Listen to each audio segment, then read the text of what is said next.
Défi du rire, jour numéro 25.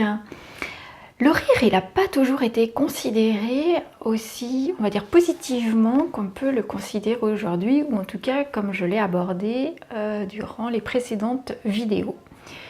En effet, suivant les époques, le rire n'a pas été perçu aussi positivement. Donc par exemple, Platon, il considérait que le rire comme une grimace. Il pensait que les gens qui riaient n'étaient pas responsables, ils étaient futiles et qu'ils n'étaient pas intellectuels.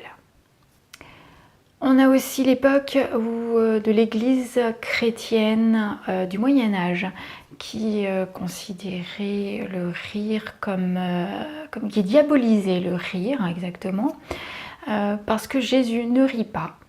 Donc les gens qui étaient des rieurs étaient considérés comme possédés par Satan. Descartes trouvait que la vie était pas rigolote du tout. C'est vrai que certains moments, dans certains contextes, le rire peut être déplacé ou mal perçu. Vous avez par exemple le rire lors d'un enterrement. Les nerfs qui lâchent, fou rire. Certaines personnes peuvent ne pas comprendre et effectivement, dans des contextes tels que celui-là, ça peut être très très mal perçu. On a aussi quand certaines blagues racistes, xénophobes sont dites, suivant comment elles sont racontées, avec qui, je pense que ce n'est pas rigolo.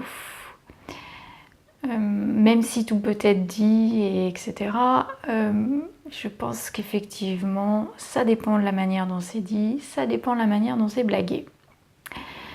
Il y a le rire aussi des moqueries, et surtout les moqueries qui est répétée.